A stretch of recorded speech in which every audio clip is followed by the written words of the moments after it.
முதலில் என்னுடைய அழைப்பை ஏற்று என்னை வாழ்த்துவதற்காக இந்த படத்துல வழக்கமா ஒரு ஆடியோ லான்ச் ஒரு பிரஸ் மீட்டர் அப்படின்னா அந்த படத்துல கலந்துகிட்டு அந்த படத்துல நடிச்ச டெக்னீசியன்ஸ் ஆக்டர்ஸ் எல்லாமே ஒரு பெரிய லைன் இருக்கும். இது ஒரு தனி மனிதன் அப்படின்னு ஒரே ஒரு மனிதனா எடுத்த படம் அப்படிங்கிறதுனால நான் யாரையும் பெருசா கூப்பிடணும்னு நினைக்கல. ஆனா என்னுடைய தொடக்கம் முதல் இன்னைக்கு வரைக்கும் என்னுடைய ஒவ்வொரு முயற்சியிலையும் எனக்கு உறுதுணையா இருந்து என்னை வாழ்த்தி எனக்கு வந்து தட்டி கொடுக்கக்கூடிய மிக முக்கியமானவர்களா அந்த சினிமாவில் நினைக்கிற 2-3 பேரை மட்டுமே நான் வந்து அழைச்சேன். எல்லாரையும் அழைக்கணும்னு நினைச்சிருந்தா இதை பத்தி பேச நிறைய பேர் கூட இந்த படம் பார்த்துட்டு நல்ல நல்ல ரிவ்யூ எல்லாம் கொடுத்துருந்தாங்க. அவங்களெல்லாம் கூப்பிட்டு இருக்கலாம். ஆனா இதை எப்படி நம்ம ஒரு விஷயத்துக்கு ஒரு வேலைக்கு கிளம்பும் போது ஊருக்கு கிளம்பும் போது அம்மா அப்பா கிட்ட சொல்லிட்டு கிளம்புற மாதிரி ஒரு அம்மா அப்பான்னா எப்படி முக்கியமான ஒரு ஒரு கேரக்டர் நம்ம லைஃப்ல அந்த மாதிரி இந்த சினிமாவில நான் ரொம்ப ரொம்ப மிக முக்கியமா யாரை நான் மதிக்கணும் அவங்க 2 பேரையும் நான் இதுக்கு வரணும் அப்படின்னு நான் ரொம்ப எதிர்பார்த்தேன். அதே மாதிரி என்னுடைய இந்த பணிகள்ல நான் எப்ப இந்த படம் பார்த்த உடனே எல்லாத்துக்கும் என் கூட வந்து நிக்கக்கூடிய லேன் பாரதி தோழர் ஏஆர்கே ராஜராஜா சார் 2 பேரையும் மேடைக்கு அழைக்கிறேன். வாங்க தோழர். அதே மாதிரி சேரண்ணன் சேரண்ணன் வந்து நான் சொன்னதுல இந்த சினிமாவில வந்து நான் ஒவ்வொரு மேடையில நான் பேசும் பொழுதும் அண்ணன் சேரனுக்கும் ரோஹிணி மேடமுக்கும் நன்றின்னு சொல்லிட்டு தான் பேசுவேன் வேற எங்கேயா இருந்தா. ஆனா இங்க அண்ணனே இருக்காரு அப்படிங்கிறதுனால நான் அதை சொல்லல. ஏன்னா சேரண்ணன் எனக்கு எப்படி முக்கியமானவர் அப்படின்னு எல்லாருக்கும் தெரியும். நான் அதை வந்து சொல்லி புரிய வைக்கணும்னு அவசியமே இல்லை. நான் எந்த மேடைகள் அதுக்கு பிறகு நான் சினிமாவுக்கு வந்த பிறகு கிட்டத்தட்ட 100கணக்கான மேடைகள்ல நான் ஏறி இருக்கேன். அப்ப எல்லாமே நான் சொல்லிட்டு தொடங்கக்கூடிய வார்த்தைகள் பேசுறதுக்கு முன்னாடி அந்த வார்த்தைகள் தான் அந்த அளவுக்கு முக்கியமானவர் எனக்கு. அண்ணனை நான் அன்போடு மேடைக்கு அழைக்கிறேன். அதே மாதிரி சத்யராஜ் சார் வந்து சங்கர் சாரோட டைரக்ஷன்ல நடிச்சுக்கிட்டு இருந்த காலகட்டத்துல நானும் போய் ஒரு இயக்குனர் எனக்கு ஒரு படம் பண்ணணும்னு சொல்லி நின்னேன். அந்த காலகட்டத்துல ஒரு உதவி இயக்குனருக்கு வாய்ப்பு கேட்டு வந்த மாதிரியான உருவமும் வயதும் கொண்ட என்ன அங்கீகரிச்சு எனக்கு வெங்காயம் படத்துல அவ்வளவு பெரிய சப்போர்ட்டா அவர் பெரிய தூணா பலமா அதோட வெளியீட்டு வரைக்கும் எனக்கு உறுதுணையா இருந்த சத்யராஜ் சார் அவர்களே நான் அன்போடு மேடை கிடைக்கிறேன். இந்த ஒன் திரைப்படத்தை வந்து நேற்றைய முன்தினம் இங்க இயக்குனர் சங்கத்துக்காக திரையிட்டோம். படம் முடிஞ்ச பிறகு ஸ்டாண்டிங் ஓவேஷன் கொடுத்தாங்க. எழுந்து நின்று எல்லாரும் கை தட்டணும் அப்படின்ட்டு இயக்குனர் சங்க தலைவர் சொல்லி எல்லாரும் எழுந்து நின்று 5 நிமிடம் கை தட்டி உட்கார்ந்தாங்க. அந்த இயக்குனர்களுக்கும் என்னுடைய மனமார்ந்த நன்றிகளை தெரிவிச்சுக்கிறேன். ஏன்னா இந்த படம் இதை எப்படி தொடங்கணும் அப்படின்னு தெரியல. ஏன்னா அந்த படத்தை முடிஞ்ச பிறகு ஆர் வி உதயகுமார் சொன்ன ஒரே ஒரு வார்த்தை, தயவு செஞ்சு இங்க யாரும் இவனை வந்து இந்த படத்துக்கு என்ன பட்ஜெட்னு கேட்காதீங்க. அப்படி ஒரு கேட்கறதே வந்து தவறான கேள்வியா மாறிடும். அதை தவிர வேற என்ன வேணா கேளுங்க. ஏன்னா ஒரு 5-6 வருட உழைப்பு தான் இந்த படத்துக்கோட பட்ஜெட்டு. அது வந்து இந்த படத்துல தெரியுது அப்படின்னு சொன்னார். நான் இந்த படத்தை எதுக்கு ஆரம்பிச்சேன் எப்படி ஆரம்பிச்சேன்னு எனக்கே மறந்து போச்சு. அவ்வளவு காலம் இந்த படம் எனக்கு பெரிய வேலையும் மன உளைச்சலையும் பெரிய உழைப்பையும் எடுத்துக்கிச்சு. இதுக்கு நடுவுல எத்தனையோ வேலைகளை நம்ம செஞ்சிருந்திருக்க முடியும். ஆனாலும் சரி இதை கைவிட்டக்கூடாது, ஒரு கட்டத்திலையும் நம்ம கைவிட்டக்கூடாது அப்படிங்கிற ஒரே ஒரு நோக்கத்துல உலகத்துல யாரும் செய்யாத ஒரு பெரிய வேலையை கையில் எடுத்து தொடங்கிட்டோம். அது எந்த இடத்துலயாவது நிறுத்திட்டோம்னா அது நம்ம வந்ததே தெரியாம இப்படி ஒரு முயற்சி எடுத்ததே தெரியாம போயிருமே அப்படிங்கிற ஒரே உறுதியில வந்து இதை முடிச்சிடணும் அப்படின்னு நினைச்சேன். முடிச்சுட்டு இப்ப வர 21ஆம் தேதி அதை வெளியீட்டுக்கு கொண்டு வர இருக்கிறேன். இதுல எத்தனையோ இடையூறுகள் பயணங்கள்ல தடை எல்லாமே இருந்தாலும் இந்த வெளியீட்டுன்னு வந்து நிற்கும் போது நான் வெங்காயம் படத்துல அனுபவிச்ச அந்த விஷயம் தான் எனக்கு ஞாபகம் வந்துச்சு. ஏன்னா எனக்கு கிடைச்ச அனுபவம் இந்த உலகத்துல எந்த இயக்குனருக்கும் தயாரிப்பாளருக்கும் கிடைச்சிருக்காது. ஒரே படத்தை எடுத்து அதை ஒரு தோல்வியும் பார்த்து ஒரு வெற்றியும் பார்த்த ஒரே ஒரு படமும் இயக்குனர் நான் தான். முதல்ல நான் வந்து சேரனுக்கு முன் சேரனுக்கு பின் அந்த மாதிரிதான். வெங்காயம் படத்தை முதல்ல வெளியிட்டப்ப 2 நாள் 3 நாள் ஒரு 2 ஷோ 3 ஷோ யாருக்குமே தெரியாம அது வந்து வைண்ட் அப் ஆகி வந்துச்சு. அதுக்கப்புறம் சேரன் நான் பார்த்த பிறகுதான் அந்த படம் வந்து சன் டிவில பிசினஸ் ஆச்சு. மறுபடி திரும்ப 100க்கும் மேற்பட்ட தியேட்டர்கள்ல வந்து திரையிடப்பட்டுச்சு. என்னன்னா ஒரே படம் இப்ப 2 படம் என்னோட முதல் படம் அப்படி நடந்துச்சு, 2வது படம் இப்படி நடந்துச்சுன்னா ஓகே அதோட கண்டென்ட்டை பொறுத்து இது மாறி இருக்கும் அப்படின்னு நினைக்கலாம்ல. அப்படி இல்லாம ஒரே படம் ஒரே டைட்டில் ஒரே ஆர்டிஸ்ட் அதை சரியா ப்ரமோட் பண்ணி அந்த இடத்த கொண்டு போய் நிறுத்தணும்னா அது எல்லாராலையும் கவனிக்கப்படுங்கிறதையும் பார்த்தேன்.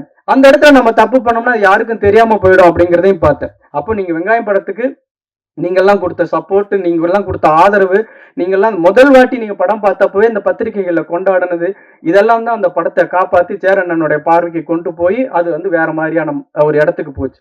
இப்போ இந்த படத்துல எல்லா வேலைகளையும் செஞ்சு யாருடைய உதவியுமே இல்லாம எல்லா வேலைகளும் ஒரு தனி ஒரு மனிதனா செஞ்சு ஆனா எல்லாத்துக்கும் ஆதாரமும் வச்சிருக்கிறேன். நானு செஞ்சு முடிச்சிட்டேன். முடிச்ச பிறகு இப்போ நான் வந்து எனக்கு இந்த வெளியீடு அப்படின்னு வரும்பொழுதுதான் மிகப்பெரிய கவலையும் அயற்சியுமா இருந்துச்சு. எப்பெல்லாம் நான், ஏன்னா நம்ம இயக்குனர் ஒரு தயாரிப்பாளருக்கான மெட்டீரியலோடய வாழக்கூடியவங்களா இருந்தா அது தொடர்பான ஆட்களோட தொடர்பு இருக்கும். அது மாதிரியான இடத்துல நம்ம போய் ஒரு புழக்கம் இருக்கும். அது எதுவுமே நமக்கு இருக்காது. ஆனா ஒரு தயாரிப்பாளர் நம்மளும் ஒரு பேரை வச்சுட்டு அதை வெளியிடணும்னு வரும்பொழுது இருக்கக்கூடிய பெரிய அயற்சி ஒண்ணு இருக்கு இல்லைங்களா? அததான் நான் ரொம்ப பயந்தேன். எல்லா வேலையும் நம்ம முடிச்சிட்டோம், படம் எடுத்துட்டோம், எடிட்டிங் பண்ணிட்டோம், கிராபிக்ஸ் பண்ணிட்டோம், டப்பிங் பண்ணிட்டோம், எல்லாமே நம்ம உட்காந்து பண்ணிட்டோம். இதை வெளியிடுறதுக்கு என்னடா பண்ண போறோம் அப்படிங்கும் போதுதான் எனக்கு ஒரு பெரிய மலைப்பா இருந்துச்சு. ஏன்னா ஏற்கனவே நான் ஒரு அடி வாங்கியிருக்கேன். அப்பதான் அந்த தானு சார் படம் பார்த்தாரு. படம் பார்த்துட்டு ரொம்ப ஆச்சரியம். அவர் கொடுத்த எனக்கு ஆஃபர்லாம் வேற வேற ஆஃபர். அவரு வந்திருந்தா அவர் வாயிலேயே சொல்லியிருக்கலாம். மிகச்சிறந்த ஒரு வார்த்தைகளை சொன்னார்.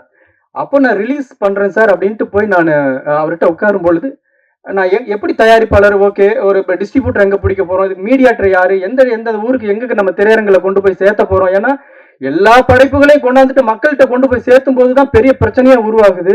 மக்கள்கிட்ட போய் சேரல, இல்ல இது மட்டும் நீ நல்லா ப்ரொமோஷன் பண்ணி நல்லா தியேட்டர் போட்டிருந்தீங்கன்னா எல்லாம் சூப்பரா வந்திருக்கும்னு எத்தனையோ படங்களுக்கு நம்ம சொல்லி கேள்விப்பட்டிருக்கோம். அந்த மாதிரி இந்த 5-6 வருட கால உழைப்பை இந்த தியேட்டர் கிடைக்காம, நம்ம சரியான டிஸ்ட்ரிபியூட்டர் கிடைக்காம நம்ம இந்த படத்தை வீணடிச்சிருவோமோ அப்படிங்கிற ஒரு கவலையில தானு சார்கிட்ட நான் போய் சொல்றேன், சார் எனக்கு எப்படி ரிலீஸ் பண்றது என்னன்னே ஒரு குழப்பமா இருக்கு, நீங்க எனக்கு கொஞ்சம் கைட் பண்ணும் அப்படின்ட்டு. தானு சார் ஒரே ஒரு வார்த்தை தான் பிவிஆருக்கு ஃபோன் பண்ணார். பிவிஆருக்கு ஃபோன் பண்ணி, நான் ஒரு ஒன் மேன் அப்படின்னு ஒரு படம் பார்த்தேன், எக்ஸ்ட்ராடினரியான ஒரு படம், ரொம்ப மிரண்டுட்டேன் அப்படின்னு. அதுக்கப்புறம் அவர் சொன்ன ஒரு 10 வார்த்தைகள் இருக்கு இல்லைங்க, அந்த 10 வார்த்தைகளும் சாதாரண வார்த்தைகள்ல பொன்னெழுத்துக்களால் பொறிக்கப்படிய வார்த்தைகள் அப்படின்னு தான் சொல்லலாம்.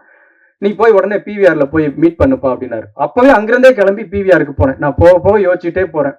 தானு சார் ஓகே, அவர் ஒரு கலை ஞானி, அவர் ஒரு சினிமாவில் இத்தனை ஆண்டு காலமா எத்தனையோ படங்களை எத்தனையோ கலைஞர்கள் உருவாக்குனவர். அது ஒரு நல்ல படத்தை காப்பாற்றணும், நல்ல படத்தை கொண்டு போய் மக்கள்கிட்ட சேர்த்தணும். இது உலகத்துல யாருமே எடுக்காத முயற்சி. ஏன்னா வெளிநாடுகள்லாம் இந்த படத்தை நம்ம ஃபெஸ்டிவலுக்கு எல்லாம் கொண்டு போகும்போது இப்படி ஒரு முயற்சின்னு சொல்லும் போதே ஆச்சரியப்பட்டு அப்படியே வாவ் அப்படிம்பாங்க. நம்ம ஊர்ல அதை எப்படி எடுத்துக்குவாங்க, நம்ம ஊர் ஆடியன்ஸோட மனநிலை எல்லாத்தையும் ஒரு கேள்வியோட மனநிலையோட அணுகிடுவாங்களோ அப்படிங்கிற பயத்தோட நான் யோசிச்சுட்டே இருக்கேன். ஏன்னா பிவிஆருங்கிறது ஒரு கமர்ஷியல் ஒரு நிறுவனம். அது எது வியாபாரமாகுதோ அதை போட போறாங்க, எது காசு வருதோ அதை போட போறாங்க அப்படின்னு நினைச்சு இவங்க இப்படி சொன்னா என்ன சொல்லலாம்? இல்ல ஆர்டிஸ்ட் யாருன்னு கேட்பாங்க. இது ஆர்டிஸ்ட வச்சு பண்ண முடியாது. ஏன்னா ஒரு கதாநாயகன், தெரிஞ்ச கதாநாயகன் இருந்தா இந்த படத்தை உடனே மக்கள் பாத்துருவாங்க. அப்படின்னா அது ஒரு தெரிஞ்ச கதாநாயகன், ஃபெமிலியரா இருக்கிற ஒருத்தர் அவரே கேமரா எடுத்துட்டு போய் அவரே எடிட் பண்ணி அவரே பார்க்க முடியாதுங்கிற ஒரு சூழல். அப்ப நான் பண்றேன் அப்படின்னா எனக்கு இன்னும் ஃபேஸ் வேல்யூவோ எனக்கு யாருன்னே தெரியாது. இப்போ நான் தான் பண்ணி ஆகணும் போது வேற வழி இல்லை, நானே இந்த ஒரு ஆள் நடிச்ச படம் அப்படிங்கிறதுனால இந்த அட்டம்ப்ட் எடுக்க வேண்டியதா போயிடுச்சு. இப்படி கேட்டாங்கன்னா, பிவிஆர்ல கேட்டாங்கன்னா என்ன சொல்றது? அக்செப்ட் பண்ணுவாங்களா? ஆர்டிஸ்ட் இல்லைன்னு சொல்லுவாங்க. எப்படி ரிலீஸ் பண்ண போறீங்க? பேனர் வேல்யூ என்ன? இதெல்லாம் கேட்பாங்களே அப்படின்ட்டு போய் உட்கார்றேன். சார் தானு சார் சொன்னாரு, இதுதான் என்னுடைய படம், ஒரு 5-6 வருட கால உழைப்பு, இந்த உலகத்துல யாருமே எடுக்காத ஒரு முயற்சி, நீங்க எங்க வேணாலும் செக் பண்ணி பாருங்க, நெட்ல இதெல்லாம் செக் பண்ணி பாருங்க, நான் உங்களை நம்பி வந்திருக்கேன் சார், எனக்கு தியேட்டர்ல கொண்டு போய் நீங்க போட்டு கொடுக்கணும் அப்படின்னு. பிவிஆர் அலுவலகத்துல உட்காந்துட்டு கொஞ்ச நேரம் அப்படியே அமைதியா இருந்தாங்க, பார்த்துக்கிட்டே இருந்தாங்க. அவர் அசோக், பாலா, கதிர் அப்படிங்கிறவங்க உட்காந்து பார்த்துட்டே இருக்காங்க. சார், இந்த முயற்சி உலகத்துல யாருமே எடுக்காத ஒரு முயற்சி, தமிழ்நாட்டுல நீங்க எடுத்திருக்கீங்க. எப்படி நீங்க தொடங்கும் போது உங்க அப்பா அம்மா, உங்க குடும்பத்துல இருக்கிறவங்க, உங்க நண்பர்கள்லாம் சப்போர்ட் பண்ணிருப்பாங்க, அப்புறம் உங்க இயக்குநர்கள் இங்க இருக்கிறவங்க எல்லாம் சப்போர்ட் பண்ணிருப்பாங்க, ஒவ்வொரு கட்டத்திலையும் ஒவ்வொருத்தர் சப்போர்ட் பண்ணிருப்பாங்கல்ல, அந்த மாதிரி எங்களுடைய பங்களிப்பா நாங்களும் உங்களுக்கு சப்போர்ட் பண்றேன் சார் அப்படின்னு சொல்லி ஒரு வார்த்தை சொன்னாங்க. எனக்கு அவ்வளவு ஆச்சரியமா இருந்தது. ஏன்னா ஒரு முக்கியமான ஒரு வணிக நிறுவனம் ஒரு சின்ன படங்களுக்கு கொடுப்பாங்களா? அவங்க தியேட்டர் ஃபுல்லா ஆகக்கூடிய ஓவர் ஃப்ளோ ஆகக்கூடிய படங்களை தான் முக்கியத்துவம் கொடுப்பாங்க அப்படின்னு நினைச்சேன். இந்த படத்துக்கும் நாங்க கை கொடுக்குறோங்க. உங்க படம் ஒரு அரிய முயற்சி, கண்டிப்பா நாங்க இதை மக்கள்கிட்ட கொண்டு போய் சேர்த்துறதுக்கு எங்களோட பங்களிப்பு என்னவோ அதை கண்டிப்பா நாங்க செய்வோம் அப்படின்னு சொல்லி, எனக்கு அதாவது பெரிய தடைக்கல்லாக இருந்த எனக்கு அந்த இடம் தான், எப்படி கொண்டு போய் சேர்த்த போறோமோ அப்படின்னு. நாங்களே இதுல ஒரு பார்ட்டா இருந்து உங்க படத்தை கொண்டு போய் சேர்த்துறோம் அப்படின்னு சொன்ன பிவிஆர் நிறுவனத்துக்கு என்னுடைய மனமார்ந்த நன்றிகளை நான் தெரிவிச்சுக்கிறேன் இந்த நேரத்துல. இது ரொம்ப முக்கியமான பாயிண்ட். முதல்ல நான் அதிகம் பேசுற நேரம் இல்லை, இனிமேல் படமும் பார்க்க வேண்டியது அப்படி இருக்கிறதுனால இந்த படத்தை நான் எடுத்துட்டு போஸ்ட் ப்ரொடக்ஷன் பண்றதுக்கு ஆரம்பிச்ச நாள்ல எனக்கு நிறைய பெரிய ஸ்டூடியோ வேலைகள் நிறைய இருந்தது. நான் எப்படி பண்ண போறேன், 5.1 மிக்ஸ் பண்ணும், அதுக்கான எக்யூப்மெண்ட், அதுக்கான சிஸ்டம், மிக்சர், இதெல்லாம் நான் வாங்கணும்னா அது பெரிய காசா இருந்தது. நான் ஏற்க ராஜராஜா சார்கிட்ட போய் சொன்னேன், சார் இந்த மாதிரி ஒரு படம் வித்தியாசமான முயற்சி, எனக்கு எப்படி பண்ணணும்னு தெரியல, நான் ஆனா எப்ப பண்ணுவேன், எவ்வளவு நாள் ஆகும், 1 மாசம் ஆகும், 2 மாசம் ஆகும், 6 மாசம் கூட ஆகும், நானே தான் பண்றேன், எனக்கு பண்றது எப்படின்னு தெரியல சார், எனக்கு அதுக்கான உதவி வேணும் அப்படின்னு கேட்டேன்.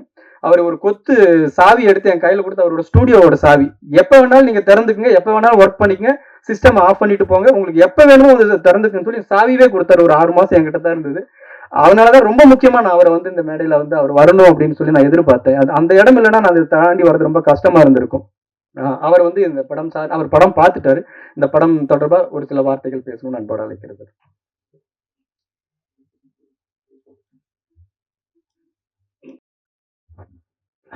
இந்த இனிய மாலை வேளையில் பத்திரிகை மற்றும் ஊடக நண்பர்கள் அனைவருக்கும் வணக்கம்.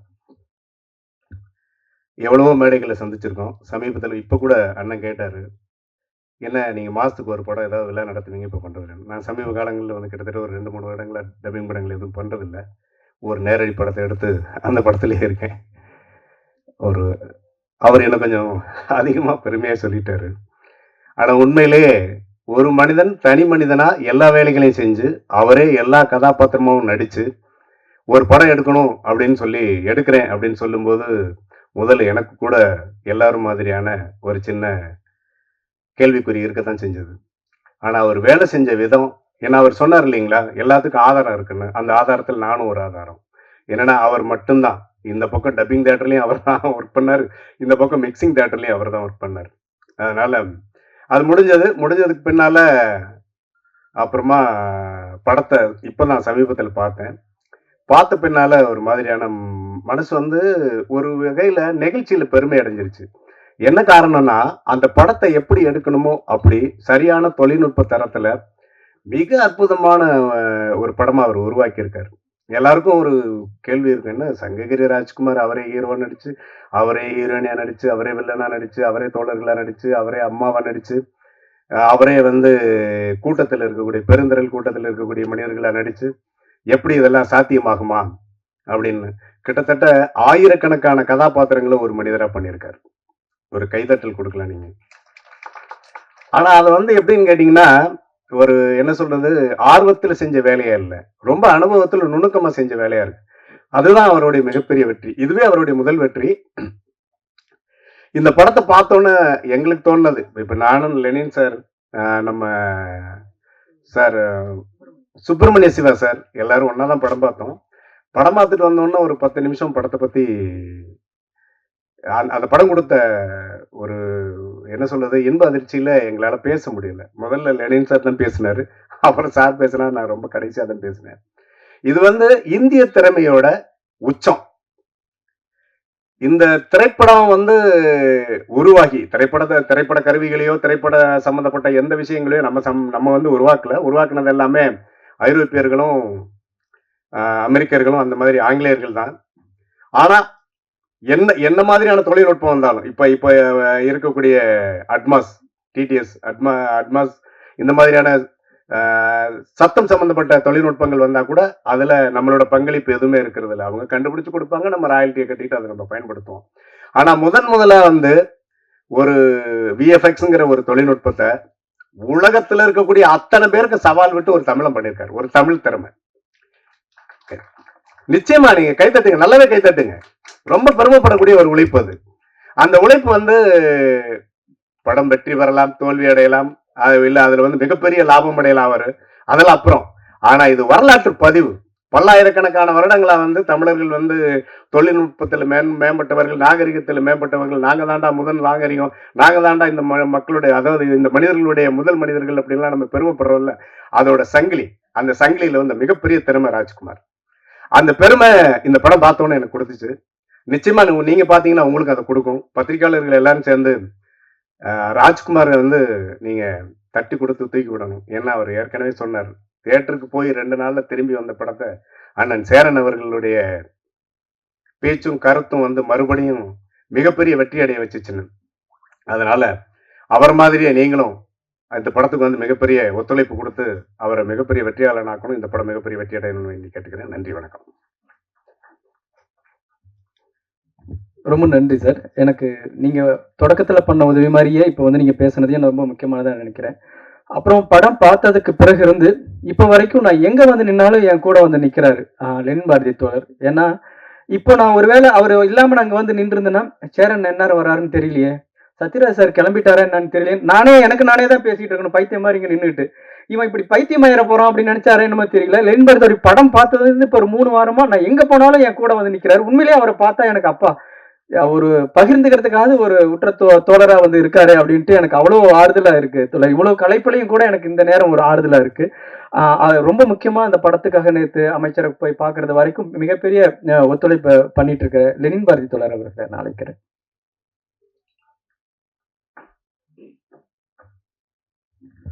தோழர்கள் அனைவருக்கும் வணக்கம்.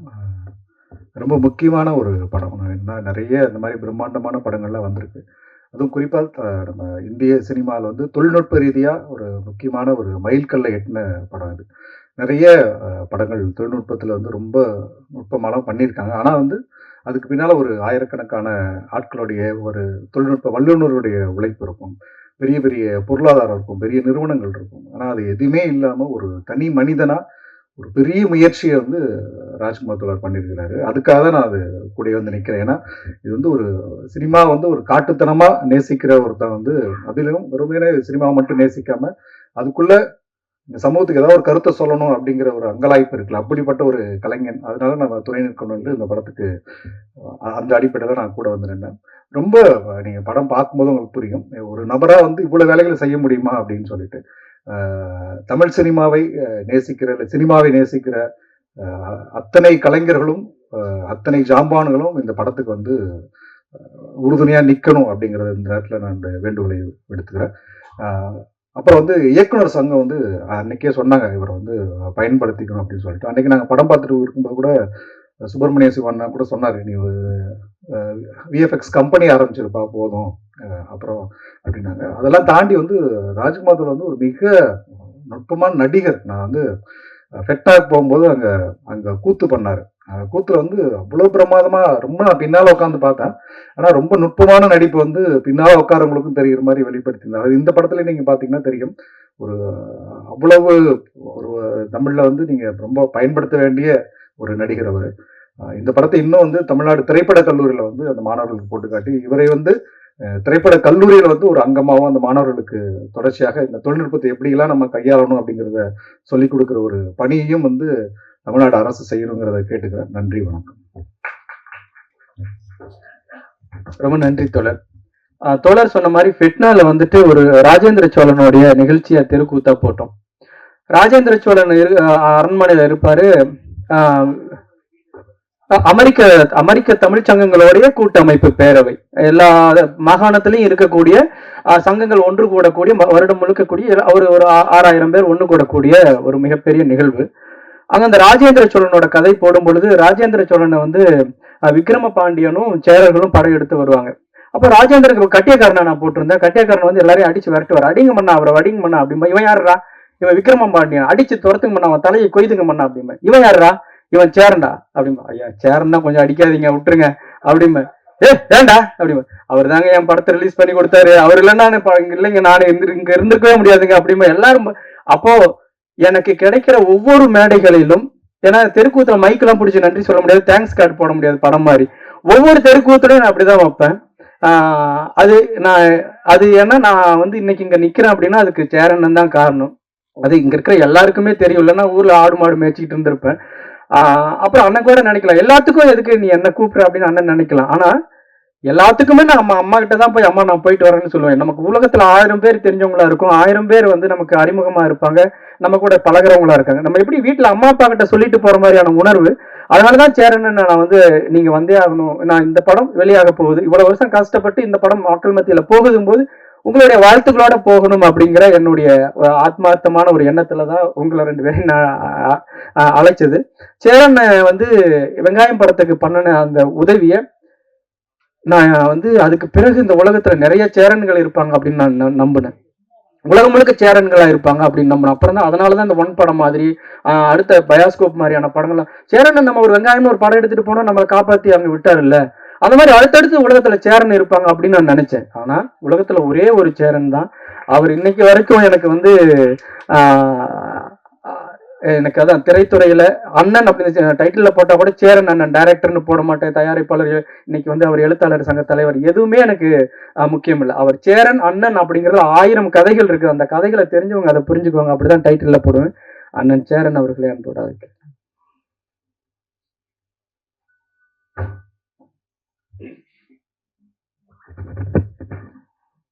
எல்லாருக்கும் வணக்கம். ராஜகுமார் அப்படிதான் கொஞ்சம் உணர்ச்சிப்பட்டு தான் பேசுவார். ஏன்னா அவருக்கான அந்த சூழல் அப்படி. அவர் எங்கேயோ ஒரு இடத்துல ஒரு படத்தை எடுத்துட்டு அந்த படத்துக்கு ஆட்கள் வரல, கூட்டம் இல்லை, படத்தை தூக்கிட்டாங்க. முதல் நாளே நிறைய இடத்துல தூக்கிட்டாங்க. 2வது நாள் சில இடங்கள் மட்டும் ஓடுது, அதுவும் இன்னைக்கு எடுத்துருவாங்கன்ற காலகட்டத்தில் எனக்கு திடீர்னு இந்த படத்தை பற்றின செய்தி ரோகிணி மேடம் சொல்கிறாங்க, சார் இப்படி ஒரு படம் பார்த்து ரொம்ப நல்லா இருந்துச்சு, நீங்கள் அவசியம் பார்க்கணும் அப்படின்னு. அவங்க இவ்வளோ சொல்ல மாட்டாங்களே அப்படின்னு சொல்லி சரி போட சொல்லுங்க பார்ப்போம்னு கேஷுவலாக போய் இந்த தேவி ஸ்ரீதேவி தேட்டரில் பார்க்குற அந்த படத்தை பார்த்துட்டு கொஞ்சம் நேரம் ஒன்றுமே புரியல. எப்படி ஒரு பையன் ஒரு கேமராவை தூக்கிக்கிட்டு ஒரு கிராமத்துக்குள்ளே போய் இருக்கிற சின்ன பிள்ளை, ஆயா, பாட்டேன், பாட்டி, சித்தப்பா, பெரியப்பா எல்லாம் நடிக்க வச்சு, ஆனால் சொல்லியிருக்கிற கருத்து வந்து அவ்வளோ ஸ்ட்ராங்கான கருத்து. நம்ம மடமையை கொளுத்தக்கூடிய, நம்மளோட உணர்ச்சிகளை பயன்படுத்திக்கிட்டு வியாபாரம் பண்ணுறவங்களோட பொய்யை தோல்விச்சு காட்டுற ஒரு படம். ஆனால் அது ரொம்ப நேர்த்தியாக ஒருத்தர் எடுத்துருந்தன்றப்போ சும்மாவே நம்ம ஒரு நல்ல படம் பார்த்தோம்னா தூங்க மாட்டோம். உடனே பதிவு போடுறது என்ன, அதை பற்றி பேசுறது என்ன, அதை கிடைக்கிற மேடையிலலாம் பேசுறது என்னன்னு சொல்லும் பொழுது இது எனக்கு ரொம்ப நெருக்கமான ஒரு படமாக என்னுடைய தாட்ஸாக இருந்தது. என்னுடைய கிராமத்து மக்களை நான் அதுக்குள்ளே பார்த்தேன். என்னோட கிராமமும் என்னோட மக்களும் உள்ளுக்குள்ள இருக்கும்போது என்னால் அதை விட்டு விடுபட்டு வெளியே போக முடியாமல் சரி அந்த படத்தை என்ன பண்ணலாம் அப்படின்றப்ப நல்லா இருக்கு, இது ஏன் ஓடலைன்னு கூப்பிட்டு பேசும்போது அவர் இப்படி சொல்லும்போது அதை அந்த அந்த நேரத்தில் என்னை யாரும் நிறைய பேர் தூக்கி சுமந்துருக்காங்கல்ல, அப்போ நான் எனக்கு கிடைக்கிற வாய்ப்பப்போ நான் ஒருத்தனை தூக்கி சுமக்கணும்ல, அதான தர்மம். அந்த இடத்துல நான் சங்கர் ராஜ்குமாரை தூக்கிக்கிட்டேன் தோள் மேலே. அப்புறம் எல்லா இயக்குநர்களையும் கூப்பிட்டு அந்த படத்தை பாருங்கன்னு சொன்னோன்னே, இப்போ சங்கர் ராஜ்குமார் கூப்பிடும்போது யாருன்னு தெரியல, வர முடியல அப்படின்றப்போ இப்போ நான் கூப்பிட்டோன்னா அதுக்கு ஒரு அடையாளம் கிடைக்குது. எல்லா இயக்குநர்களும் வர்றாங்க. கிட்டத்தட்ட 52 பேர் இன்னைக்கு படம் பார்க்குறாங்க இயக்குநர்கள். அன்னைக்கு லோகேஷ் கனகராஜ் படம் பார்த்தது மாதிரி அன்னைக்கு போனேன் லோகேஷோட டிசி பார்க்கறதுக்கு. எல்லா இயக்குநரும் இங்கே இருந்தாங்க. எனக்கு இதே மாதிரி ஒரு காட்சி ஏற்கனவே அரங்கேறி இருக்கேன் வெங்காயத்தில், அப்படிதான் தோணுச்சு. அத்தனை இயக்குநர் இருந்தாங்க. அப்போ அந்த வெற்றி இருக்கும்போது நம்ம கூப்பிட்டா எல்லாமே நடக்கும். அது அன்னைக்கு நான் பார்த்தேன். அதை இப்போ அது நடந்துச்சு, அன்னைக்கு அது நடந்துச்சு. அப்ப எல்லா டைரக்டரும் பார்த்துட்டு எல்லாரும் வெயிட் பண்ணி இந்த படத்துக்கு ஒரு படம் பார்த்தா சில டைரக்டர்லாம் சொல்லாம கொள்ளாம பின்வழியே ஓடி போயிடுவோம் படம் நல்லா இல்லைன்னா. ஆனா அத்தனை பேரும் நின்று அந்த திரைப்படத்தை வேல்யூ பண்ணி நின்று பேசினாங்க.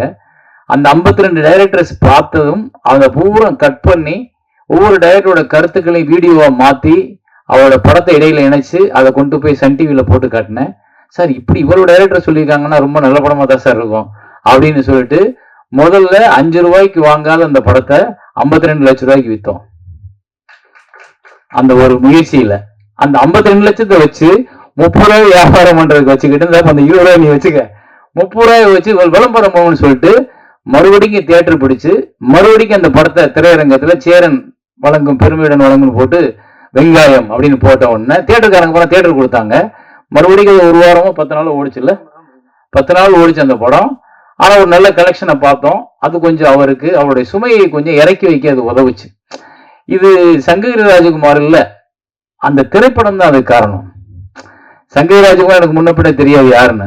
என்னை அந்த உந்துதலுக்கு தள்ளுனது அந்த திரைப்படம். அது மாதிரி நிறைய திரைப்படங்கள் நம்ம பார்த்திருக்கோம். நமக்கு அந்த கடமை அது. நம்ம உண்மையான சினிமாவை நேசிக்கிறவர்களாக இருந்தால் கண்டிப்பா நம்ம அதை செஞ்சே தீரணும். அதை விட்டு வெளியே போக முடியாது.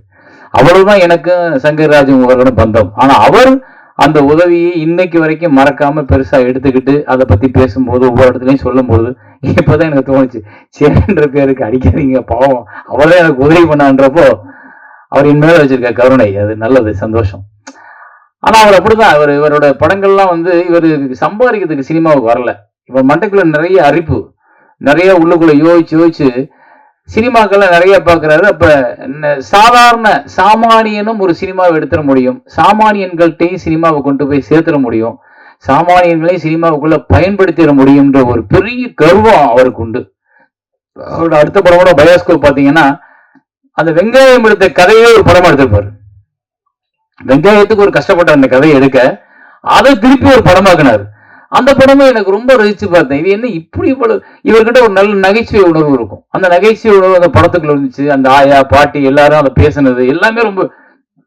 நம்ம ஊர்ல என்ன ஒரே ஒரு பிரச்சனைனா, இந்த பெரிய நடிகர்கள் கமர்ஷியல் படங்கள் இதையே பார்த்துட்டு தியேட்டரை ஃபில் பண்ற கூட்டங்கள் இந்த மாதிரி படங்களை நடுவ விட்டுறாங்க. அப்புறம் எங்கேயோ ஒரு ஓடிடி பிளாட்ஃபார்ம், சார் இந்த தோழர் அந்த படம் ரொம்ப நல்லா இருந்துச்சு சார், அந்த படம் ரொம்ப நல்ல படம் சார், நீங்க அதுல என்ன சார் பண்ணீங்க அப்படின்னு கேட்கற அளவுக்கு அந்த படம் இருக்கு.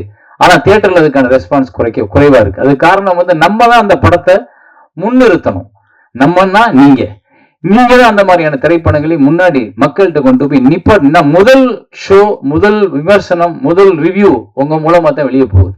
அப்ப அந்த மாதிரி படங்களுக்கு எப்போ இப்போ இந்த படமே சார் பாத்தீங்கன்னா 1 அப்படின்றது வந்து இந்த படத்துல இருக்க எல்லாமே ஒரே ஆள்.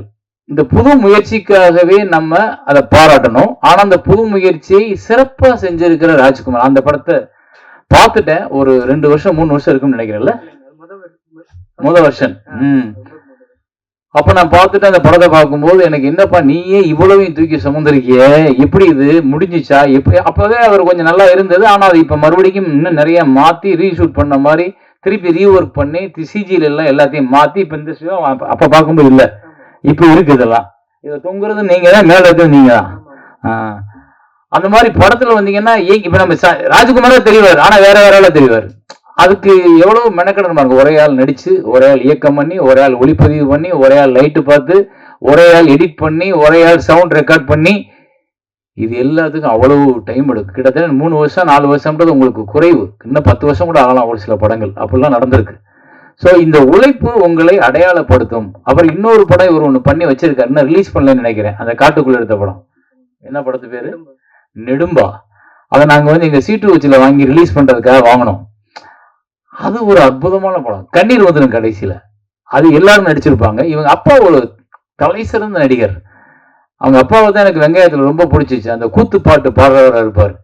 அந்த நடு ரோட்ல மகளுக்காக பிச்சை எடுத்து ரோட்ல நின்று பாடுவார். அந்த வேஷம் வந்து எக்ஸ்ட்ரானரி. அதே மாதிரி அவர் ஒவ்வொரு படத்திலும் நடிக்கிறார். இப்ப கூட யாரும் ஒரு படத்தில் நடிக்க வச்சிருந்தாங்க, தண்டகாரண்யம். அதெல்லாம் பண்ணியிருந்தார். அவர் என்னன்னா அந்த நெடும்பாவுல ஒரு குழந்தை என்ன பண்ணும், சிட்டிக்குள்ள இருக்க குழந்தை தெரியாம வழி தவறி ஒரு வேன்ல ஏறி ஒரு இடத்துல போய் இறங்கி ஒரு காட்டுக்குள்ள போயிடும். அது பூரா காட்டு மனுஷங்க. அவங்களுக்கு இந்த பாஷையே தெரியாது. ஆனா அந்த மனிதர்கள்ட்ட ஒரு குழந்தை மாட்டிக்கிறோம். அந்த குழந்தைங்களை ஒரு அன்பு வச்சிருவாங்க இந்த காட்டுவாசிகள். அவங்க என்ன பண்ணுவாங்க, ஒரு இடத்துல அந்த குழந்தைக்கு உடம்பு சரியில்லாம வந்தோன்னே இந்த பிள்ளையை காப்பாத்துறதுக்கு அவங்களுக்கு தெரியாது. அந்த பிள்ளையை எப்படியாவது காப்பாற்றணும்ட்டு நகரத்தையே விரும்பாத காட்டுவாசி 4 பேர் 2 பேரு அந்த குழந்தையை தூக்கிக்கிட்டு நகரத்துக்குள்ள வருவாங்க. பயங்கரமா இருக்கு அந்த ஹாஸ்பிட்டலுக்குள்ள போற சீன் எல்லாம். அவ்வளவு கண் கலங்கிரும் மனிதர்களுக்கு. அப்படிப்பட்ட ஒரு படத்தை எடுத்து வச்சிருக்காரு. அதை இன்னும் ரிலீஸ் பண்ணல. நான் வந்து 12 வருஷத்துக்கு முன்னாடி படத்தை பார்த்துட்டேன். இவர் என்னன்னா எடுத்து வச்சுக்கிட்டே இருக்காரு. இவர் காசு யாருக்கு இருக்கா உங்களுக்கு? ஏன்னா வெங்காயத்துக்கு வாங்கின கரை இன்னும் அடைச்சு முடிக்கல. நீ அந்த ஆள் 2 பேரை காட்ட நாங்க ஒரு 2 படம் எடுத்துவோம். அப்படி அவ்வளவு நெடும்பா ரொம்ப நல்ல படம் சார். அந்த படத்தை பார்த்திருக்கீங்க. அதுக்கப்புறம் கூட நிறைய அந்த காட்டுவாசி படம் வச்சப்ப எனக்கு உடனே நெடும்பாதான் ஞாபகம் வந்துச்சு. ஆனா அதுல இன்னும் இதை விட சிறப்பா ராஜ்குமார் எடுத்திருப்பார்ல. எவ்வளவு பட்ஜெட்னு கேட்டா ஆனா அது 60 ஒரு 70 ரூபா வந்துச்சுனே அப்படிம்பாரு. எது 60 ரூபாய்க்குள்ள படத்தை முடிச்சிட்டியா? என்னையா சொல்ற? நமக்கெல்லாம் கஷ்டமா இருக்கு. நமக்கெல்லாம் முடியல. 10 ரூபா வேணும், 12 ரூபா வேணும், 8 ரூபா வேணும், கோடி இல்ல. ஆனா இவருக்கு 60 ரூபா லட்சத்துல போதுமானது ஒரு படம் எடுக்கிறதுக்கு. அப்ப அப்படிப்பட்ட ஒரு சிறப்பான படங்களை நம்ம தமிழ் சினிமா எடுக்க முடியும். அப்படிப்பட்ட இயக்குனர்கள், அப்படிப்பட்ட எழுத்தாளர்கள் நிறைய இருக்காங்க. ஆனா அவங்கள தவிர்த்துட்டு நம்ம எல்லாரும் 50 கோடி 100 கோடி 200 கோடி 15 கோடி அதுக்கு மேலதான் படம் இருக்கிறத நம்ம பார்க்கிறோம், எழுதுறோம், ரசிக்கிறோம், கைத்தட்டுறோம். அதுதான் கல்லாப்பெட்டி நிரப்புது. ஆனா நம்மளோட அடையாளங்களாக இன்னும் நிற்பது நல்ல திரைப்படங்களா இருக்கக்கூடிய இயக்குனர்கள், எழுத்தாளர்கள் எழுதின அந்த திரைப்படங்கள் தான் உங்களுக்கு நல்ல பேர் சொல்ற படங்களா இருக்கக்கூடியது. அந்த பேர் சொல்ற படங்களோட வரிசையில தான் தம்பி ராஜ்குமாரோட படங்கள் கண்டிப்பா இருக்குது. இன்னைக்கு அவர் சரியாக அங்கீகரிக்கப்படவில்லை என்றாலும் ஒரு 10-15 வருஷம் கழிச்சு அவருடைய புகழை இந்த சினிமா கொண்டாடும், கண்டிப்பாக கொண்டாடும்.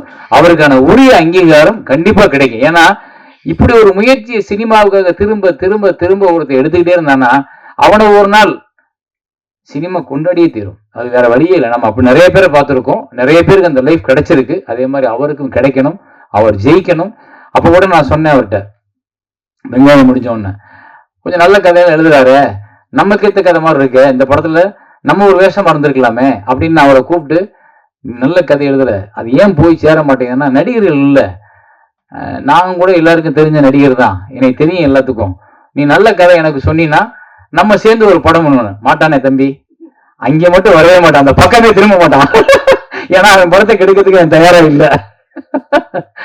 ஆனா அந்த அந்த அந்த இடத்துல ஒருத்தன் சரிஞ்சிட்டான்னா, இல்ல அந்த ஆசைகளுக்கு இடம் கொடுத்துட்டான்னா அவங்ககிட்ட இருக்க உண்மை காணாம போயிடும். அதை நான் புரிஞ்சுக்கிட்டு அப்புறம் நான் கட்டாயப்படுத்துறதை விட்டுட்டேன். ஏன்னா இந்த உண்மை இப்ப அவரு நிறைய இடங்கள்ல நானும் ராஜகுமாரும் சந்திச்சுக்கிட்டே இருப்போம், போவோம் ஒவ்வொரு விஷயமா. அப்ப நான் கடைசி எடுத்த ராமதாஸ் ஐயாவோட படத்துக்கு கூட எனக்கு முன்னாடி இந்த கதையை எழுத உட்கார்ந்த ஆள் அவர்தான். அவர்தான் ஐயாவோட படத்தை கதையை எழுதி எடுத்து பண்ண வேண்டியது.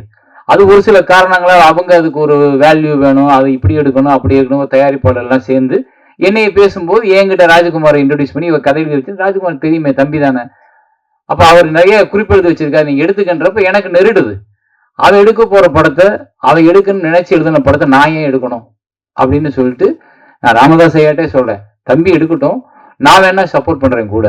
ஏன்னா அவன் ஒரு கனவு இருந்திருக்கும், அவனுக்கு ஒரு அடையாளம் வேணும், அது ஒரு அழகா அந்த கதையை தொகுத்திருப்பான், அப்ப அதை போய் நான் எடுக்கணும்னா தட்டி பறிச்சது மாதிரி இருக்கும் அப்படின்னு நான் அவர்கிட்ட சொல்றேன்.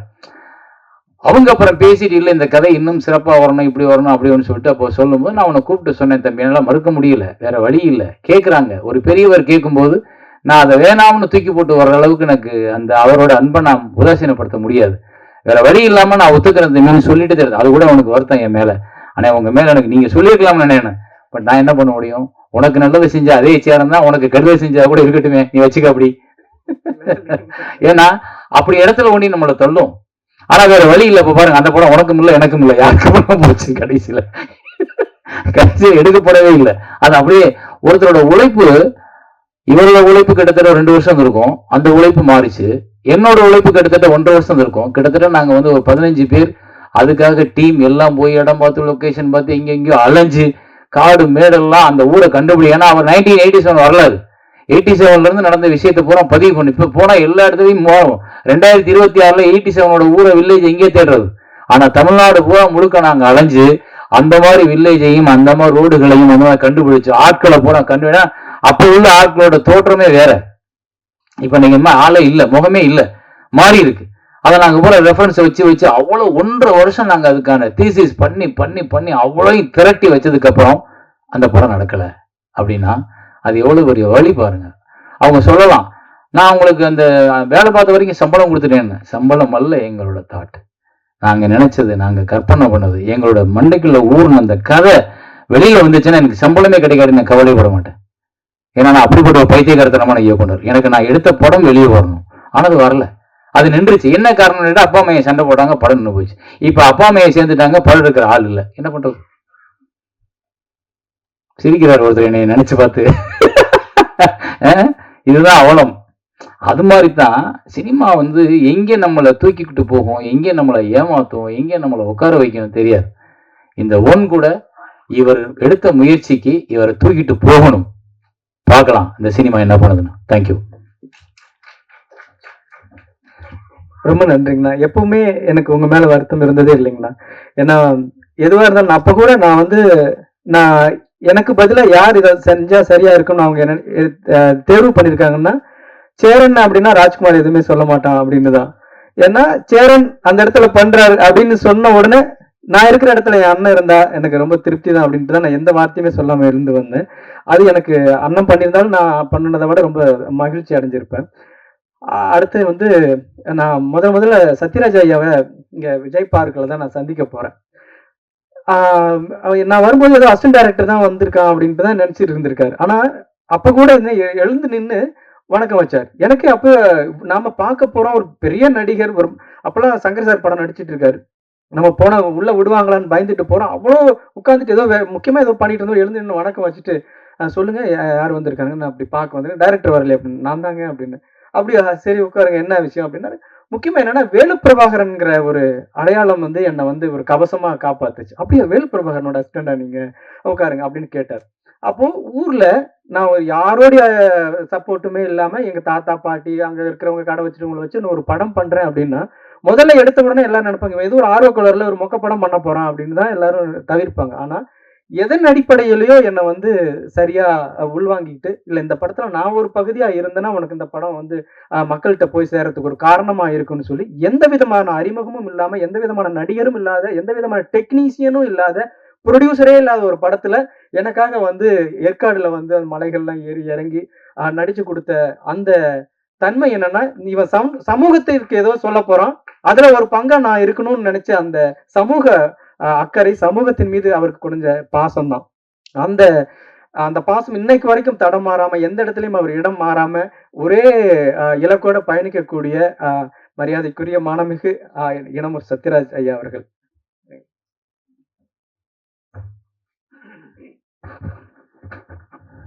பத்திரிகை நண்பர்களுக்கும் ஊடக நண்பர்களுக்கும் என்னுடைய வணக்கத்தை தெரிவிச்சுட்டு, பல நல்ல படத்தை கொடுத்ததுக்காகவும் சேரன் சாருக்கு நன்றி சொல்லலாம். வெங்காயம் படத்தை ப்ரமோட் பண்ணதுக்காகவும் நன்றி சொல்லலாம். ஏன்னா அந்த படத்தில் நானும் இருக்கிறேன். மேடையில் இருக்கிற அத்தனை பேருக்கு என்னுடைய வணக்கத்தை சொல்லிக்கிறேன். ராஜ்குமார் கிட்ட நான் சேர்ந்ததுக்கு மிக முக்கியமான காரணம் யாருன்னு கேட்டிங்கன்னா, பகுத்தறி பகலவன் தந்தை பெரியார் அவர்கள் தான். என்ன எனக்கு ஃபோன் பண்ணது வந்து தந்தை பெரியார் திராவிடர் கழக தலைவர் கோவை ராமகிருஷ்ணன் தான் ஃபோன் பண்ணார். நம்ம தம்பி ஒருத்தர் வராருங்க, ஐயாவோட தொண்டர், நீங்க என்னன்னு பார்த்து என்ன முடியுமோ செய்யுங்க. ஏன்னா அவருக்கும் பெருசா சினிமா பத்தி எல்லாம் தெரியாது ராமகிருஷ்ணனுக்கு. வந்தா இப்படி ஆசிட்டிஸ் நீங்க சத்யராஜாவே வரணும், அதுல ஒரு பாட்டு வருது, அதுல மட்டும் பெரியார் கெட்டப்ல ஒரு 4-5 ஷாட் வந்தீங்கன்னா போதும் அப்படின்னு சொல்லி பண்ணேன். எனக்கு வந்து ஒரு படம் நடிக்கல எப்படி வரும் அப்படிங்கிறது தெரியாது. கேரக்டர் ரோல் பண்ண ஆரம்பிச்சதுக்கு அப்புறம் கதாநாயகன நடிக்கலையாவது முழு கதையை சொல்லுவாங்க. இவங்க மியூசிக், இவங்க கூட நடிக்கிறவங்க கவுண்டமணி செந்தில், அது ஒரு ஒரு ஒரு பேக்கேஜ் இருக்கும். இப்போ கேரக்டர் ரோல் பண்ணிட்டு இருக்கீங்கள, ஒரு 20 வருஷமா வந்து நம்ம கேரக்டர் தப்புலாம் வருதா போய் நடிச்சுட்டு வந்துடுது, அவ்வளவுதான். நானும் கூட அதுக்கு ஒரு பஞ்சு டயலாக் வச்சிருக்கேன். வால்டர் வெற்றிவேல் அமைதிப்படை காலத்துல சினிமா என் கையில் இருந்தது, இப்ப நான் சினிமா கையில் இருக்கேன். அதனால வந்து போனோமா வந்தோமா, அதுதான். அப்புறம் நான் நடிக்காத படத்தினுடைய இசை வெளியீட்டு விழா ப்ரமோஷனுக்கு எல்லாம் நான் போறதில்லை. இப்ப சேரன் சார்னா போய் ஆகணும், என்ன எழுத்தாளர் சங்க தலைவர், இயக்குனர் சங்க தலைவர், தயாரிப்பாளர் சங்க தலைவர்னா போயிடணும். நான் ஏன் போறதில்லைன்னா, பிரச்சனை என்னன்னா, மாசம் ஒரு படம் வருது.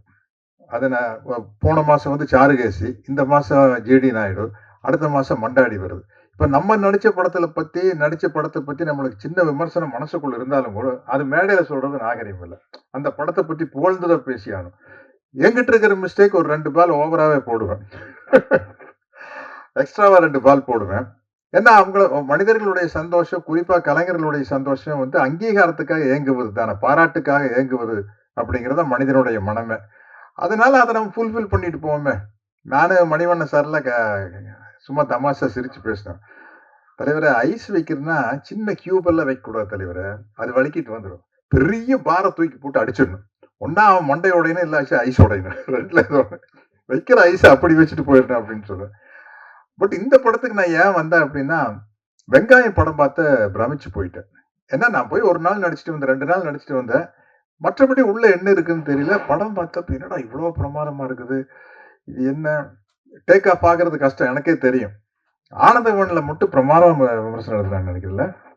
அப்ப வந்து இந்த மாதிரி மீடியா எல்லாம் ஆனந்தவுடன், குங்குமம் மாதிரி பத்திரிகைகள், எல்லா பத்திரிகையிலையும் பிரமாதமா எப்படி சேரன் சார் ஆட்டோகிராஃப் வந்து அடிச்சு தூக்கி ஒரு 10 நாள் கழிச்சு செம பிக்கப் நினைக்கிறேன். எங்கேயோ போயிடுச்சு, ஆட்டோகிராஃப் போட்ட கூட பெரிய போடு. அது மாதிரி விமர்சனங்கள்லாம் பிரமாதமா இருக்குது. பட் படம் டேக் ஆஃப் ஆகல. அதுக்கப்புறம் சரி, எத்தனையோ படங்கள் இப்படி வந்துட்டு போயிருச்சு அப்படின்னு ரோஹிணி மேடம் பார்த்துட்டு சேரன் சார்கிட்ட சொல்லி அதை ரீரிலீஸ் பண்ணி அதுல ஒரு காசு பார்த்தது வந்து பெரிய விஷயம். அதுக்கு வந்து சேரன் சாருக்கு மிகப்பெரிய நன்றியை சொல்லிக்க ஆசைப்படுறேன். அப்புறம் ஒரு இயக்குனருடைய கற்பனை பாருங்க. சேரன் சார் ஒரு படத்தை கஷ்டப்பட்டு ஒரு கிராமத்துல போய் கிராமத்துல இருக்கிறவங்களையே நடிக்க வச்சு எடுக்கிறோம். குறிப்பா அவங்க அப்பா வந்து பிரமாதம் நடிச்சிருப்பாரு. அந்த கஷ்டத்தை ஒரு படமா எடுக்கிறது. பயாஸ்கோப்னு ஒரு படம், அந்த எவ்வளவு காமெடிகள் அதுக்குள்ள இருக்கும். ஊருக்குள்ளேயே ஆளுகளை பிடிச்சி நடிக்க வைக்கிறது, ட்ரைனிங் கொடுக்கறதுங்கிறது, நான் அந்த படம் பார்த்து பிரமாதமா இருந்தது. இப்ப இந்த படத்தை பத்தி கேள்விப்பட்டேன், எனக்கு இன்னும் பெரிய குழப்பத்தில் இருக்கிறேன். சேரன் சார் கிட்ட கேட்டேன், எப்படி சேரன் சார் அது பண்ணாங்க? சரி, இவரே நிறைய எல்லா கேரக்டரும் ஒருத்தரே பண்றதுங்கிறது ஓகே, நம்ம கேமராவும் இவரே ஹேண்டில் பண்றாருன்னா அது எப்படி? ஹேண்டில் பண்ணிட்டு இந்த பக்கம் ஒரு கேரக்டர், அந்த பக்கம் ஒரு கேரக்டர் எல்லாமே இவர் பண்றாரு அப்படின்னா அது எப்படி சாத்தியம்னு எனக்கு தெரியல. இவர் இது பெரிய கொடுமைங்க. நான் தெரியாதனமா வில்லாதி வில்லன் ஒரு படம் டைரக்ட் பண்ணேன். அதுவே வந்து எனக்கு ஒரு 125 படத்துல நடிச்சதுக்கு அப்புறம் ஒரு படம் டைரக்ட் பண்ணல. அப்பதான் நடிப்புங்கிறது எவ்வளவு சுகமான வேலைன்னு தெரிஞ்சது. நான் தான் ஏங்க ஒரு படம் டைரக்ட் பண்ணோன்னு விட்டீங்க. ஏங்க ஆர்ட் டைரக்டர் கலை வந்து பேசுவாரு. இது சோஃபா போடலாமா, சேர் போடலாமா? கலை நீங்க தலைவர கொஞ்சம் சோஃபா இருந்தா பெட்டரா இருக்கும். அப்படின்னா நக்மாவோட காஸ்டியூமர் வருவாரு. சார் புடவை கொடுக்கலாமா சார்? சுடிதார் கொடுக்கலாமா? அவங்ககிட்டயே கேளுங்க, அவங்களுக்கு தெரியாதா? சரி சுடிதார் கொடுங்க. சுடிதார் குடிங்கன்னு டயலாக் எழுதலாம போகையில ஹேர் ட்ரெஸ்ஸர் வருவாரு. Sir நக்மாக்கு கொண்டையா, loose Hera, ஜடையா sir? அம்மா அம்மா தேவையா உனக்கு டைரக்ஷன்? ஃபைட் மாஸ்டர் ரேம்பர் வாசிங்கார் வந்து சார் நாளைக்கு எத்தனை ஃபைட்டர் வச்சுக்கலாம் அப்படிங்கிற ப்ரொடியூசர் ராம்நாத் நின்றுட்டே இருப்பாரு. 50ன்னு சொன்னா அவரு வருத்தப்படுவாரா? ஒரு 10 சொன்னா 10ன்னா ஸ்டண்ட் மாஸ்டர் வந்து சார் 10 பேர் வச்சு எடுத்தா நல்லா இருக்காது சார், கிராண்டா இருக்காது பாரு. இவ்வளவு சிகலுக்கு நடுவில் படம் இதையெல்லாம் முடிச்சுட்டு மாமன் மகள்னு ஒரு படம் போறேன்னா ஜோடி மீனா, மணிவண்ணன், கவுண்டமணி அண்ணன், குருதனவால் டைரக்ஷன் பொள்ளாச்சியில அப்படியே சொர்க்கமா தெரியுது. ஷார்ட் அடினா போனோம், ஸ்டார்ட் கேமரா ஆக்ஷன் நடிச்சோம், கட்டுனா வந்து உட்கார்ந்த உலக அரட்டை அடிச்சுட்டு அங்க லொகேஷன் இல்லாத மற்ற எல்லா நடிகர்களை பத்தி கலாய்ச்சிட்டு இருக்கிறவங்களை பத்தி பேச முடியாதுல்ல, இல்லாதவங்களை பத்தி எல்லாம் பேசி ஜாலியா இருந்தது. இப்ப உண்மையிலேயே இந்த படம் வந்து எனக்கு பிரமிப்பா இருக்குது. சேனல் சார் நீங்க பாத்தீங்களா?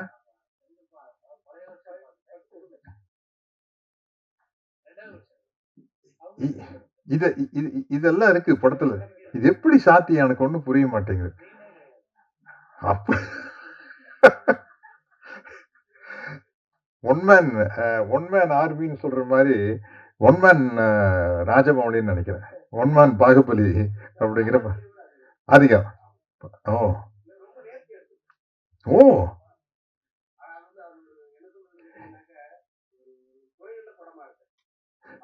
இல்ல உண்மையிலேயே பத்திரிகை நண்பர்கள்கிட்ட நான் இது வரைக்கும் கெஞ்சி கேட்டுக்கிறேன், வேண்டி கேட்டுக்கிறேன்னு சொன்னதில்லைன்னு நினைக்கிறேன். என் ஞாபகத்துக்கு நான் நடிச்ச படத்தை எப்படியாச்சும் கொண்டு போய் ஜனங்கிட்ட சேர்க்கணும். எப்படியாச்சும் எல்லாம் சேர்க்க முடியாது, நல்லா இருந்தா தான் போய் சேர்க்க முடியும். எப்படியாச்சும் எப்படி சேர்க்கிறது? அது சரியா இல்லாத சாப்பாட்டை எப்படியாச்சும் அப்படி சாப்பிட முடியும், நல்லா இருந்தா தான் சாப்பிட முடியும். அது மாதிரி இந்த படத்தை வந்து எப்படியாச்சும் கொண்டு போய் மக்கள் கிட்ட சேர்க்கிற பொறுப்பு உங்ககிட்ட இருக்குது. நம்ம என்னன்னா நம்ம லைம் லைட்ல இருக்கிறவங்களை பத்தியே தான் எழுதிட்டு இருப்போம். அது இல்ல, அது இப்படி சினிமா ஒரு வியாபாரமோ, நாங்க நடிக்கிறது ஒரு வியாபாரமோ, அது மாதிரி பத்திரிகை ஊடக தொழில் எல்லாமே அது வியாபாரம் தான். வியாபாரம் போது சினிமால வந்து அதிக சம்பளம் வாங்குற நடிகர்கள் பத்தி எழுதும் போது தான் ஒரு சேலபிலிட்டி இருக்கும், அதை படிப்பாங்க. ஒரு கிசு கிசு வர்றதுனாலும் கூட அவங்கள பத்தி வந்தா தான் இன்ட்ரெஸ்ட் இருக்கும். யாரோ தெரியாத முகத்தை பத்தி எழுதல இன்ட்ரெஸ்ட் இருக்காது.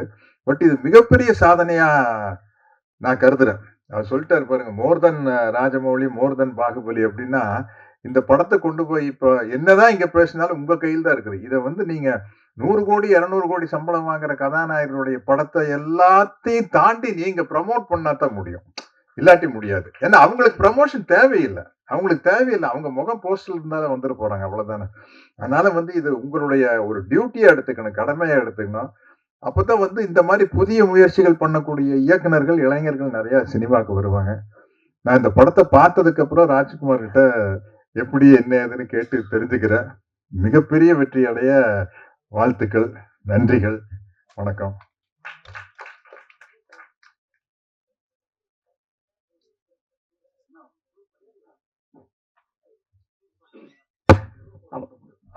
எடுத்துக்கலாம்.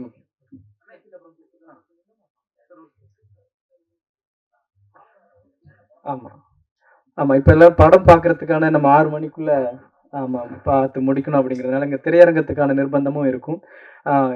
இங்க வந்து எனக்காக நான் அழைத்தவுடன் அது சார் சொன்ன மாதிரி அந்த படத்துல அவர் நடிக்கல, அண்ணனுக்கும் இந்த படத்துக்கும் எதுவும் தொடர்பு இல்லை, தோழருக்கு யாருக்குமே இதுக்கு பெருசா எதுவும் தொடர்பு. இந்த படம் பார்த்துட்டு இந்த படத்துக்கான முயற்சியை எப்படியாவது நான் கொண்டு போய் மக்கள்கிட்ட சேர்த்தணும். நான் எங்க தொடங்கணும், எங்க உறவினர்கள் இருந்து, நண்பர்கள் இருந்து, டெக்னீசியன் இருந்து, ஸ்டூடியோ கொடுத்ததுல இருந்து, இந்த படம் பார்த்துட்டு என் கூட நிக்கிறதுல இருந்து, திரையரங்கம் நாங்க கொடுக்குறோன்னு பிவிஆர் சொன்னதுல இருந்து, இன்னைக்கு அண்ணனும் ஐயாவும் வந்து எனக்காக வாழ்த்தி பேசுனது வரைக்கும் இந்த முயற்சியை அங்கீகரிக்கணும் அப்படிங்கிற ஒரு ஆத்மார்த்தமான மனநிலையோட எல்லாரும் வந்து ஆதரவு கொடுத்துருக்காங்க. அதே மாதிரி நீங்களும் இந்த படத்தை பார்த்துட்டு மக்கள்கிட்ட கொண்டு போய் சேர்த்துறதுல இந்த உலகத்துல யாருமே செய்யாத ஒரு முயற்சி. ஒரு தமிழனா நான் செஞ்சு முடிச்சிருக்கேன். அதை இன்னைக்கு முடிச்சிருக்கேன். எனக்கு நான் சொல்லுவேன் ஆகஸ்ட் 21ஆம் தேதியே இந்த படம் பெரிய வெற்றி தான் அப்படின்னு நினைக்கிறேன். ஏன்னா எத்தனையோ வாய்ப்புகள் இருந்தது, எத்தனையோ சந்தர்ப்பங்கள் இந்த படத்தை பாதியில கைவிடுறதுக்கு இருந்தும் முடிச்சு கொண்டு வந்து சென்சார் பண்ணி திரையரங்கத்துக்கு கொண்டு வரதே பெரிய வெற்றியா தான் நினைக்கிறேன். அவ்வளோ அயற்சியாகவும் டயர்டாகவும் இருக்கு. அது எல்லாத்தையும் உங்களுடைய ஆதரவான கருத்துக்களும் மக்கள்கிட்ட கொண்டு போய் சேர்த்தக்கூடிய உங்களுடைய முயற்சிகளும் இதுக்கு சப்போர்ட்டா இருக்கும்னு நினைச்சு நான் சொல்லி அனைவருக்கும் நன்றி சொல்லி விடைபெறுகிறேன். நன்றி, வணக்கம்.